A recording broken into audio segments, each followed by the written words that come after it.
Hey guys, I had a request today to make a video about insulin resistance and insulin sensitivity, things to watch for, things that you can do, how to monitor it, and so on and so forth. So it was a discussion that I was having with someone today, and it got brought up because he kind of asked me about using photographs versus um, using like a glucometer or something like that, to monitor whether or not you're losing sensitivity. So um, I think it's important to remember a couple things. So you you can gain fat and still be insulin sensitive. That's not it's there's some correlation between the two, but it's not, just because you gain fat doesn't directly mean you're losing sensitivity. Where you gain fat would maybe be a little better indicator. Someone that's very insulin resistant tends to gain a lot of stomach fat versus other areas. But then again, you may also have a lot of fat cells on the stomach from just being overweight previously, in which case you're probably a little more likely to gain fat back there first versus other places. So again, fat gain, it matters, but it's not a tell all. So I think that just using pictures is not really going to give you the whole, paint the whole picture. So do you need a glucometer? I would say no. You don't have to have one. You can definitely, if you have a good eye and you know what kind of feedback to look for, you don't need one, but it's definitely helpful. Um, Other things that we're looking at would be just how you respond to carb meals, how you feel, how you look. If you're getting a nice full round effect and not getting too super watery, then you're probably partitioning those nutrients pretty effectively. You're getting good pumps in the gym. Insulin sensitivity is probably still pretty good. Um, but but yeah, I mean you can see those things, and that's good. But I also think at at a point using a glucometer is good, and it's helpful to some people. So in that case, it's not super complicated. I mean, you can make it complicated, but for the sake of simplicity, I mean, really easy way to do it is just simply look at fasted glucose. Look at glucose maybe an hour after your meal, and then probably 2 to maybe 3 hours after a meal, or essentially before you have your next meal. So you're going to be able to see, what you are in the morning fasted, where you are between meals. So how much is that meal spiking your insulin? We're assuming these are carbohydrate containing meals. And then where are you baselining at? So really you should be coming back down to baseline. For a lot of people, it's going to be close to fasted level, give or take a little bit. But you should be coming back down pretty well. If you're staying elevated between meals, then there might be an issue with your pancreas. Your pancreas isn't secreting enough insulin to basically, put that glucose somewhere. So that could be a potential sign. Fasted glucose, that can be a potential sign. If you have high fasted glucose, that's a common thing for insulin resistance. But um, again, that gets tricky too, because I see with people here and there that their fasted glucose is a little bit high.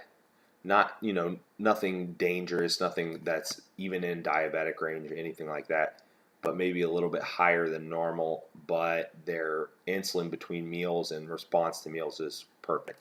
So right there, you have some other potential issues. You could possibly have some hepatic glucose production in the middle of the night, where your liver is, producing glucose for whatever reason, and that's why you're elevated in the morning. They call it dawn phenomenon. It happens to some people.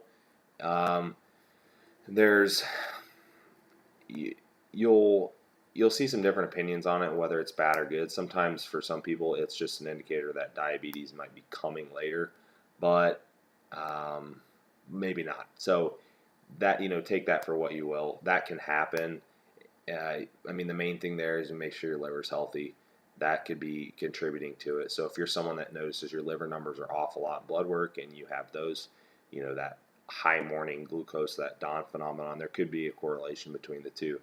Um, and then you also need to remember that there are some other more indirect ways that you could have some insulin resistance or have high blood glucose numbers.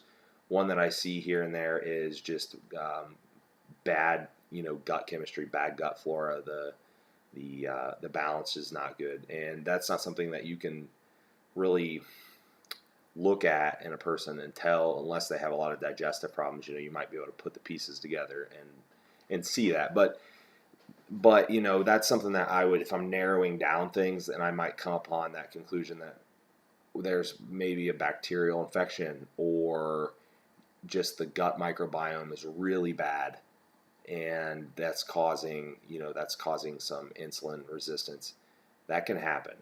I wouldn't say that's super common.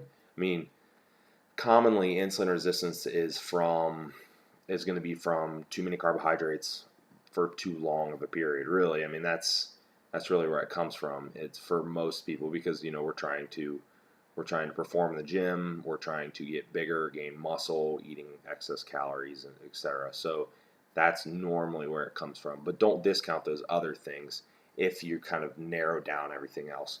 So things you can do, I mean, basic things, obviously, just don't overeat carbohydrates or protein for that matter. I mean, protein, there's gluconeogenesis that could be a factor. Usually not, but carbohydrates mainly. Obviously, you have to be in a caloric surplus to grow. So, just be in enough surplus to make yourself grow and not an excess surplus.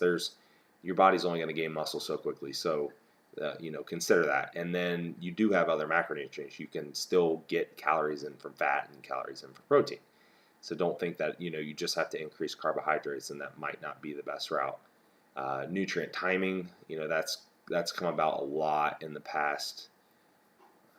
It's not new, but I think in the past several years it's really come about where people are realizing the value of that.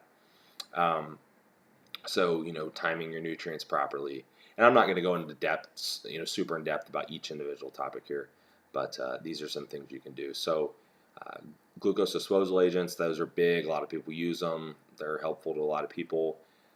One thing that I think that most people don't quite understand with glucose disposal agents is that they don't all work the same. Just because it's labeled as a GDA doesn't mean that it's right for you necessarily. So realize that each case of insulin resistance or each person losing insulin sensitivity, it could be from a different reason.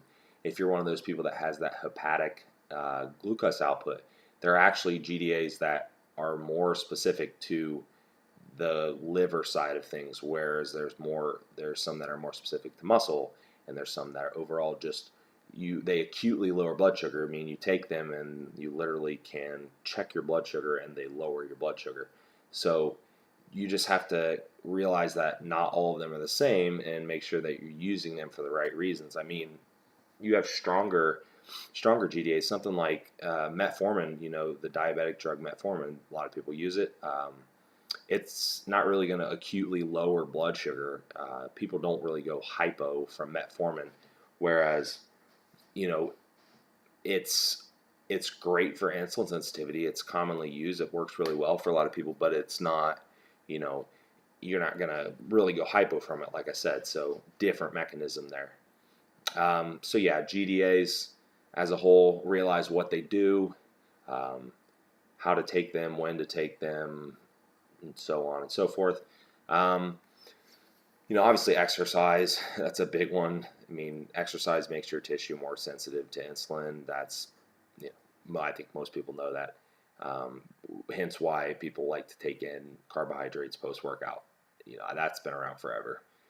And then cardio can help. You might find some people, they need some cardio in the off season to grow. That might mean even slightly higher calories, but that balance of high enough calories and just enough cardio to keep that sensitivity might be important, or just simply weight training more if they can handle it. That balance is just totally going to depend on the person. Other things, there's other minute things that they do make a difference. Chronic stress definitely doesn't help. There's studies showing that even one night of sleep deprivation will lower insulin sensitivity and cause some insulin resistance. And it definitely affects hunger. I mean, there's studies showing how it kind of affects hunger and you know, the whole signaling process that's in play there. So that's one. But like I said, the others that I mentioned are going to be the main things. So to recap, uh, know it's important to know if you're becoming insulin resistant. Why is it an overeating issue? Is it that you've just been in a surplus for a long time and you simply um, it's just kind of crept up on you over time? Is it a liver issue? Is it a bacterial issue? Figure out what it is, and that will help you that'll help you figure out how to treat it with the right GDAs, with the right nutrient timing. Maybe you need to go in a caloric deficit for a certain amount of time. But as a whole, guys, there's a lot of ways to check it. Use your glucometers, use your GDAs, time your nutrients, all of that stuff. It can be a fun process too to kind of figure out what works for you and become as efficient as possible at the process. And definitely use your pictures. I don't discourage that at all. Kind of the joke between me and the guy I was talking to was that pictures are really good, but one of the issues with pictures, if you're going off fat gain, using that fat gain aspect is in order to say, hey, I'm probably insulin resistant. Well, you're probably already going to be fat in the pictures to know that. So if you're using all the variables, you can kind of spot it ahead of time and try to avoid getting too fat. And through the whole process. So I hope this video is helpful to you guys. If you have any questions, let me know. This subject's super complex. I probably went off in 10 different directions here, but this is a really cool subject, so I hope you guys enjoy the video.